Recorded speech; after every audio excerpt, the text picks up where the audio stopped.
Welcome to exam विवेचना।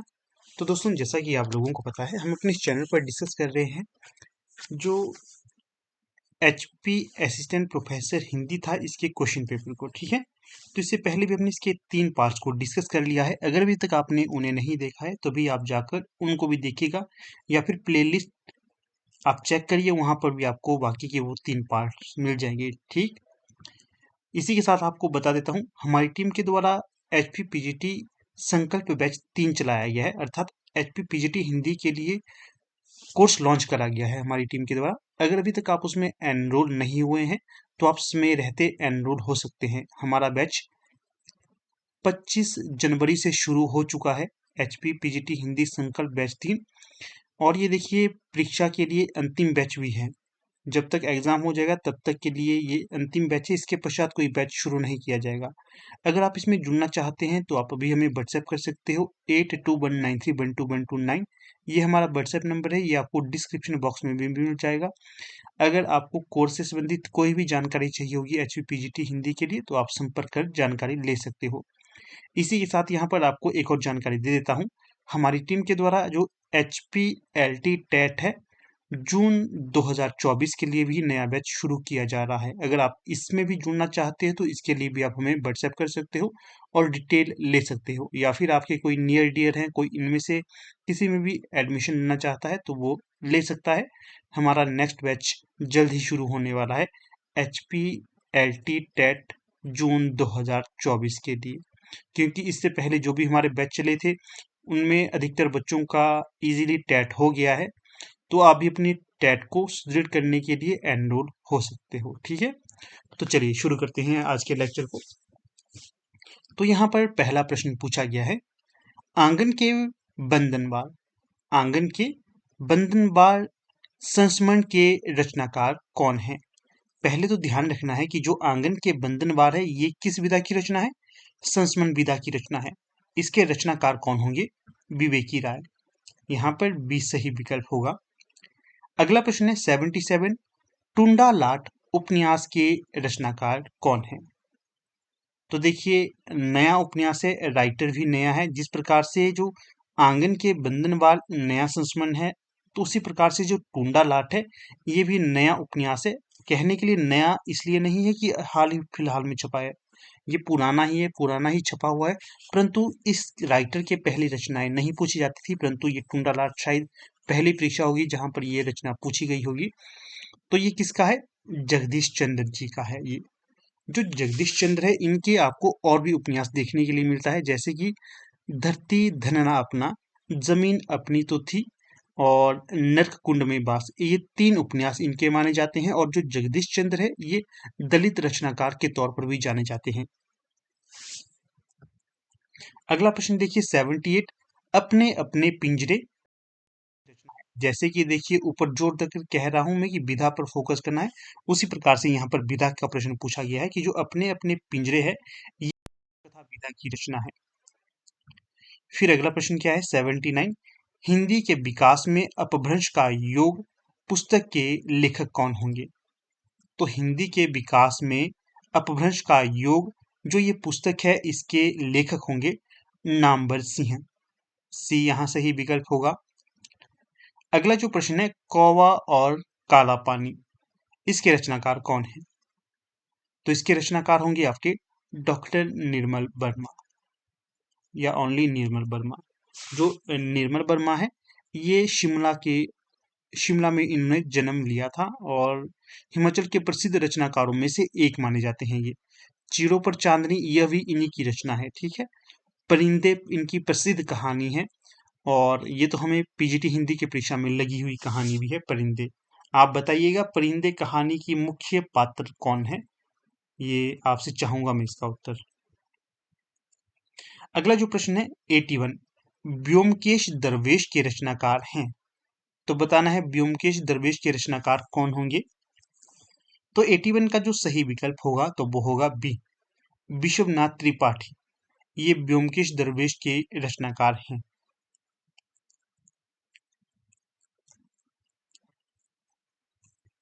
फिर देखिए, अगला प्रश्न यहाँ पर दिया गया है, निम्नलिखित रचनाओं और रचनाकारों का असंगत युग्म कौन सा है? असंगत की बात की जा रही है। जो देखिए असंगत होगा यहाँ पर, तो यह है अंतराल। जो अंतराल है ये प्रभाकर माचवे की रचना नहीं है, ये किसकी होगी? मोहन राकेश की। बाकी एक और द्रोणाचार्य शंकर शेष की रचना है, सही है। खंजन नयन अमृतलाल नागर की रचना है। और फाल्गुनी ये मेहरुनिसा परवेज की रचना मानी जाती है। और जो अंतराल है ये मोहन राकेश की रचना है, ना कि प्रभाकर माचवे की। ये ध्यान रखना है। सीधे यहाँ से आपके 4 प्रश्न निकल जाते हैं ध्यान से देखते हो तो। फिर एक और द्रोणाचार्य, ये शंकर शेष की रचना है। इसमें क्या बताया गया है? किस प्रकार से देखिए वर्तमान समय में भी ऐसे शिक्षक हैं जो द्रोणाचार्य की तरह रोल अदा करते हैं। खंजन नयन, इसमें जो महात्मा सूरदास है उनके जीवनी के तौर पर अमृतलाल नागर के द्वारा महत्वपूर्ण जानकारी प्रदान की गई है। इसी तरह मानस का हंस है, इसमें भी महात्मा तुलसीदास जी के बारे में जो अपने अमृतलाल नागर है इन्होंने वर्णन किया है। अगला प्रश्न 83, इसमें पूछा गया है हिंदी प्रतीप पत्रिका का संपादन निम्नलिखित में से किसने किया? तो जो हिंदी प्रतीप पत्रिका है इसका संपादन किया गया था बालकृष्ण भट्ट के द्वारा। सी यहां सही हो जाएगा। देखिएगा महावीर प्रसाद द्विवेदी के द्वारा भी एक प्रसिद्ध पत्रिका का संपादन किया गया था। कौन सी वो पत्रिका है और इसका प्रकाशन वर्ष कब का माना जाता है? ठीक है, ये बताइएगा आप। अगला प्रश्न देखिएगा 84 है, इसमें पूछा गया है निम्नलिखित रचनाओं और रचनाकारों का कौन सा युग्म असंगत है? तो ये बताना है इसमें सही कौन सा होगा। तो देखिए जो ये प्रश्न है ये थोड़ा सा गलत दिया गया है। कैसे? जो असंगत की बात की जा रही है यहाँ पर,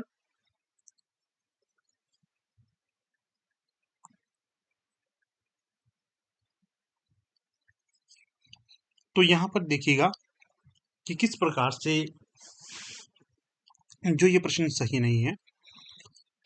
यहाँ पर पूछा गया निम्न में से कौन सा युग्म असंगत है? जो असंगत है वो तो यहाँ पर 3 है। एक तो देखिए जो तुलसी राम की रचना बताई गई है ये आत्मकथाएं, दलित आत्मकथाएं हैं ये। जो मणिकर्णिका है ये तो मान गए ठीक कि ये तुलसी राम जी की है, इसकी तुलसी राम की। बाकी देखिए नागफनी, जो नागफनी है ये लक्ष्मण गायकवाड़ की रचना नहीं है। तो किसकी रचना है ये? तो ये होगी आपकी रूप नारायण सोनकर की। फिर जो तिरस्कृत रचना है या तिरस्कृत आत्मकथा है यह भी आपकी ओम प्रकाश वाल्मीकि की नहीं है, ये होगी आपकी सूरजपाल सिंह चौहान की। और मेरे दिन मेरे वर्ष ये मोहनदास नैमिष राय की रचना नहीं है। तो इस प्रकार से जो बी सी डी ये तीनों ही असंगत यहाँ पर होंगे, परंतु बोर्ड के द्वारा इसका ऑफिशियल उत्तर माना गया था बी। जो लक्ष्मण गायकवाड़ है इनकी रचना नागफनी नहीं है। ये ध्यान रखना है, इसका जो मैं आपको सही बता रहा हूँ। यहाँ पर होना था कि निम्न में से कौन सा संगत है, तो संगत होना था विकल्प ए तुलसीराम मणिकर्णिका। मणिकर्णिका है जो ये तुलसीराम की रचना है। ठीक है, तो ये उल्टा बताया गया था, इस कारण जो सही उत्तर होगा विकल्प ए होगा। बाकी 3 तो इसके असंगत ही हैं। फिर जो तुलसीराम की एक और रचना पूछी जाती है मूर्धहिया। मूर्धहिया इनकी एक और आत्मकथा है। ये जो इनकी आत्मकथा का प्रथम भाग है 2010 में आया था। जो दूसरा भाग था मणिकर्णिका 2013 में आया, ये दूसरा भाग है तुलसीराम जी का। अगला प्रश्न देखिए 85, अरस्तु द्वारा, किसके द्वारा? अरस्तु द्वारा दुखांतक के अंकों का सही क्रम क्या है? अरस्तु द्वारा दुखांतक का जो सही क्रम बनाया गया है तो ये होगा विकल्प ए। सबसे पहले कथानक आएगा, फिर आपका चरित्र, फिर विचार, फिर पद योजना और सबसे अंत में गीत और दृश्य आएंगे। अगला प्रश्न देख लेते हैं 86, निम्नलिखित हिंदी सेवियों को उनके मूल स्थान से सुमेलित कीजिए। तो चलिए कर लेते हैं मूल स्थान के साथ सुमेलित। तो देखिए जो ई चेलीशेव हैं, ई चेलीशेव ये कहाँ के रहने वाले थे? ई चेलीशेव थे आपके रूस के रहने वाले, रूस। फिर जो लोथार लुत्से है, ये कहाँ के रहने वाले थे? Lothar Lutze Germany. Lothar Lutze ये जर्मनी के हैं। ये पेन का कलर भी चेंज करते रहते हैं साथ साथ में।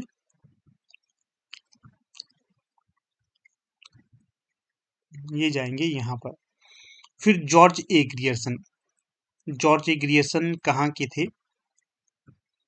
तो ये थे आपके जॉर्ज ए ग्रियर्सन आयरलैंड के। फिर है फ्रेडरिक पिनकार्ड। जो फ्रेडरिक पिनकार्ड है ये कहाँ के रहने वाले थे आपके? तो ये थे आपके इंग्लैंड के। इस प्रकार से ध्यान से देखोगे तो यहाँ से भी आपके 4 प्रश्न निकलते हैं और सही उत्तर अगर दोगे तो यहाँ से आपको फायदा ही होगा। याद रखना इनका। जॉर्ज ए ग्रियर्सन, इनके इतिहास ग्रंथ का क्या नाम है? तो बता देता हूँ, the modern vernacular literature of northern Hindustan. इसका जो प्रकाशन वर्ष है 1888 ईस्वी माना जाता है। काफी महत्वपूर्ण है और इसे सही अर्थों में हिंदी साहित्य का प्रथम इतिहास ग्रंथ भी स्वीकार किया जाता है। अगले प्रश्न को देखिएगा, निम्नलिखित में से आंखों देखा पाकिस्तान उपन्यास यात्रा वृत्तांत के लेखक कौन है? उपन्यास यात्रा वृत्तांत। तो इसके रचनाकार होंगे कमलेश्वर। विकल्प ए यहां सही होगा। अगला प्रश्न है, निम्नलिखित उपन्यासकारों को उपन्यासों के साथ सुमेलित कीजिए। तो सही कौन सा विकल्प होगा यहाँ पर? तो जो सही होगा यहाँ तो वो हो जाएगा आपका कोड 3। कैसे? जो अमृतलाल नागर है इनकी रचना कौन सी है? सूखा बरगद। मंजूर एहतिशाम, इनका कौन सी रचना है? रुकिएगा, थोड़ा सा उल्टा बता दिया आपको।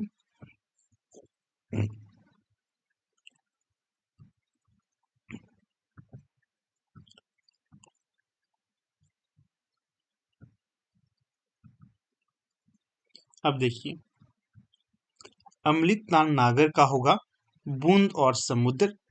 मंजूर एहतिशाम का हो जाएगा सूखा बरगद।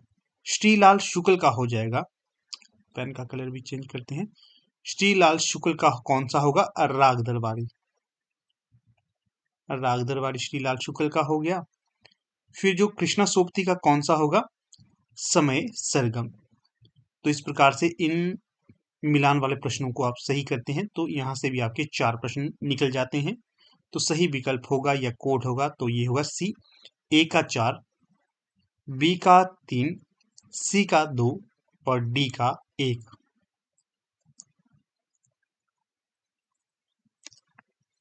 देखिएगा ये जो प्रश्न है 89, इसमें आपसे क्या पूछा गया है?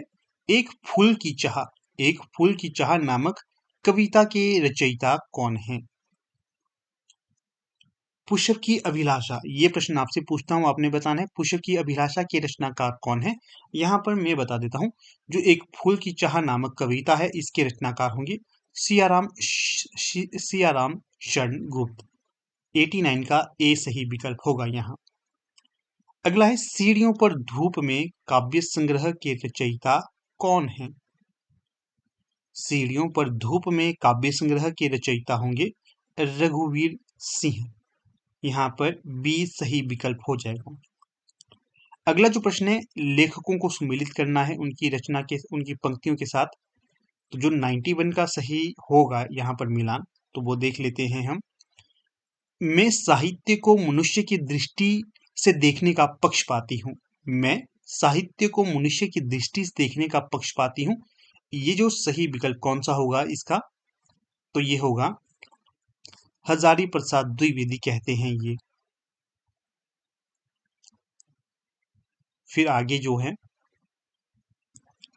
कविता में कही गई बात चित्र रूप में हमारे सामने आनी चाहिए। तो ये पंक्ति कही गई थी आचार्य रामचंद्र शुक्ल ने। क्या कहा? कविता में कही गई बात चित्र रूप में हमारे सामने आनी चाहिए। इसके पश्चात, साहित्य जनसमूह के हृदय का विकास है, ये किसने कहा? साहित्य जनसमूहों के हृदय का विकास है, बालकृष्ण भट्ट के द्वारा ये कहा गया था। आचरण की सभ्यता का यह देश ही निराला है, ये किसने कहा? ये आचरण और सभ्यता नामक जो रचना है, या फिर ये जो रचना है ये होगी आपकी सरदार पूर्ण सिंह की। ये प्रसिद्ध निबंधकार के तौर पर जाने जाते हैं आपके सरदार पूर्ण सिंह।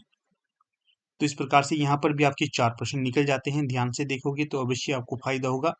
जो डी इसका सही कोड होगा, ए का 2, बी का 4, सी का 1, डी का 5। अगला प्रश्न भी यहाँ पर देखिए, सूची ए को सूची 2 के साथ सम्मिलित करने वाला है। इसमें भी हम देख लेते हैं इसमें कौन सा सही विकल्प होगा। तो देखिए, तुम चंदन हम पानी, ये किसकी रचना होगी? विद्यानिवास मिश्र की। फिर है भारतीय संस्कृति के स्वर, ये किसकी रचना है? भारतीय संस्कृति के स्वर, महादेवी वर्मा।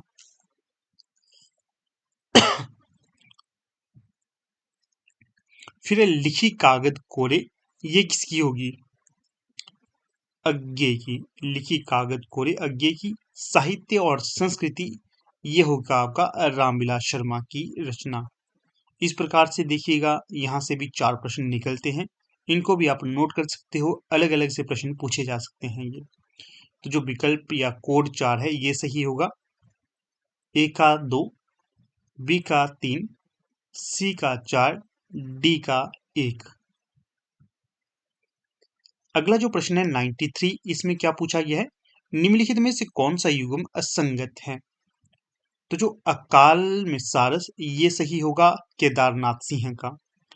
आलोचना का आकाश, ये मधुरेश की रचना होगी, ये भी सही है। फिर चुका भी नहीं हूं मैं, ये किसकी?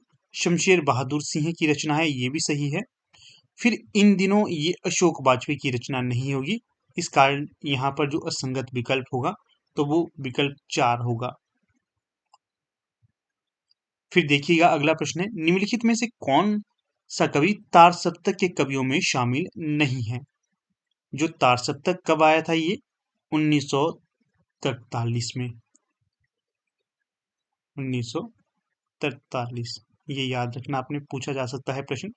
अज्ञे इसके संपादक थे। इसमें प्रमुख 7 कवियों का जो प्रमुख रचनाएं होती थी उसको यहाँ पर लिया जाता था। तो 94 का जो सही विकल्प होगा तो वो होगा विकल्प बी। रघुवीर सहाय इसमें शामिल नहीं थे। बाकी नेमिचंद्र जैन, प्रभाकर माचवे, भारतभूषण अग्रवाल, अज्ञे और मुक्तिबोध इत्यादि ये इसमें शामिल माने जाते हैं। अगला जो प्रश्न है यहाँ पर 95, निम्नलिखित में से कौन सा युग्म असंगत होगा? तो जो असंगत है यहाँ पर तो वो देखिएगा सही विकल्प होगा 95 का बी। कैसे? जो माटी की मूर्ति है, माटी की मूर्ति, ये जीवनी विधा की रचना नहीं है, रेखा चित्र है। किसकी है ये माटी की मूर्ति? बेनीपुरी जी की। ठीक है ना, ये संगत नहीं है, यहाँ पर रेखा चित्र है ये। फिर एक कहानी, यह भी ये आत्मकथा है, आत्मकथात्मक कहानी है। एक बूंद सहसा उछली, ये आपकी यात्रा साहित्य है। और स्मृति में रहे हुए, ये आपकी संस्मरणात्मक रचना है। जो एक कहानी, यह भी ये आपकी किसकी है? मनु भंडारी जी की आत्मकथात्मक कहानी है। माटी की मूर्ति बेनीपुरी जी की होगी। रेखाचित्र है एक बूंद सहसा उछली, यात्रा साहित्य है अज्ञे जी का। और स्मृति में रहे हुए, मुझे पूर्ण याद तो नहीं आ रहा, शायद ये महादेवी वर्मा की हो सकती है। अगर आपको आ रहा है इस समय याद तो आप बता सकते हैं स्मृति में रहे हुए किसकी है। इसके पश्चात देखिए, पीजीटी वालों के लिए एक और बात यहाँ पर करने वाला हूँ मैं। जो एचपी पीजीटी की तैयारी कर रहे हैं ना दोस्तों, उनको आपको क्या करना है, ऐसे पद्यांश भी पढ़ने हैं, गद्यांश हो चाहे पद्यांश हो। यहाँ से आपको 5 नंबर का प्रश्न आने की संभावना है, ऐसा मुझे लग रहा है कि इस तरह के गद्यांश आपको पढ़ने के लिए आ सकते हैं, पैराग्राफ। ठीक है, तो इसीलिए आपको ये लाया हूँ आपके समक्ष। इसमें क्या दिया गया है? नीचे दिए गए गद्यांश को ध्यान से पढ़िए और उससे संबंधित 96 से लेकर 100 के उत्तर दिए गए विकल्पों में से दीजिए। देखिए पहले इसको पढ़ लेते हैं, क्योंकि कई बार सीधे सीधे से यहां से भी प्रश्न बनते हैं। क्या है ये?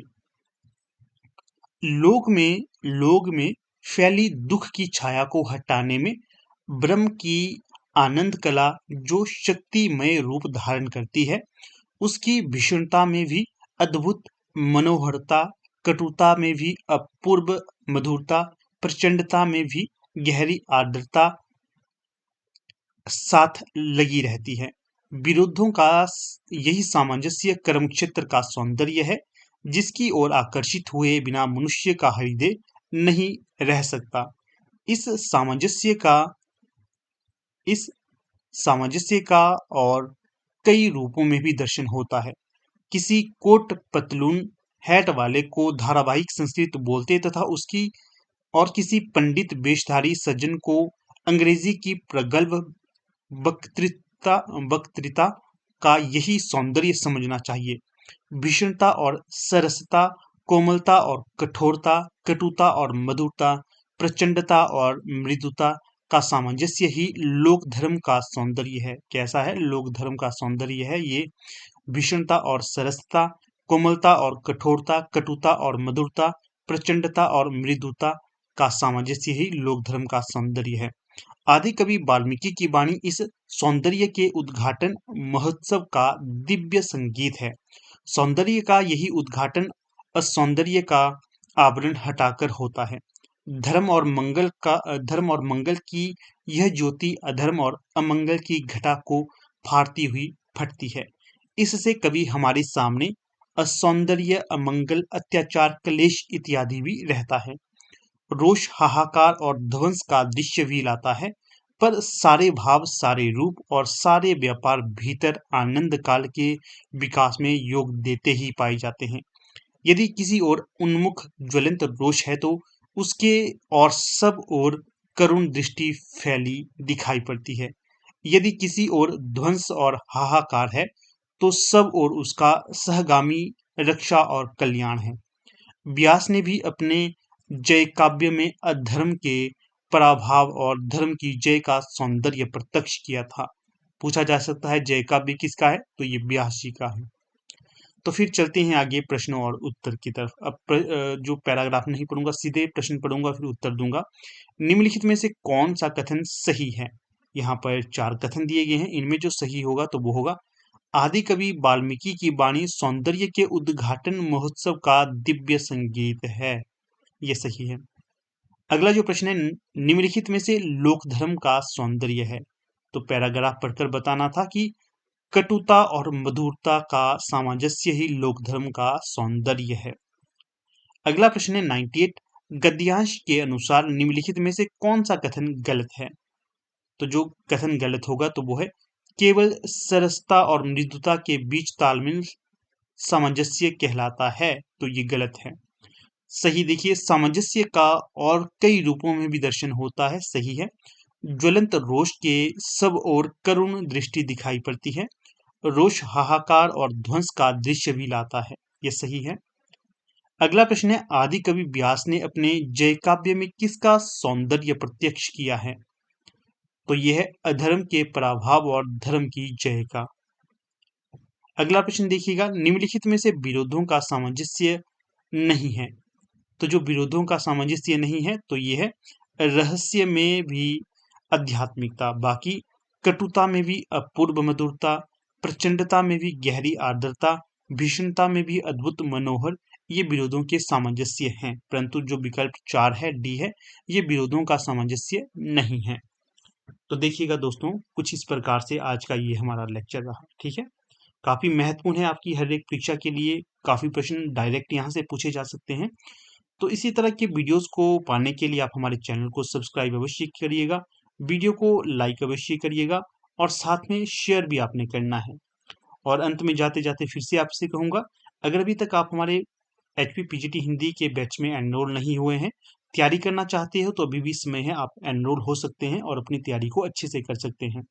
और अगर आप लोग फर्स्ट पेपर की तैयारी कर रहे हैं तो फर्स्ट पेपर क्या, जो जहाँ पर भी आप हिंदी ग्रामर के लिए नोट्स की अगर आपको आवश्यकता महसूस होती है तो आप हिंदी ग्रामर के बहुत ही सुंदर हस्तलिखित नोट्स हैं, लगभग 70 से लेकर 80 पेज तक के हैं। ये संक्षेप में है और काफ़ी महत्वपूर्ण नोट्स हैं।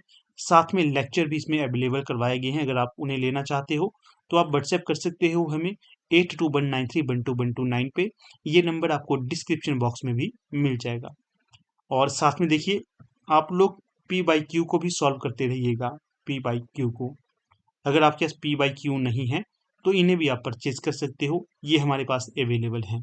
ठीक है, तो चलिए अब यहाँ पर अपनी वीडियो का समापन कर लेते हैं। आप वीडियो के अंत तक बने रहे, इसका बहुत बहुत धन्यवाद।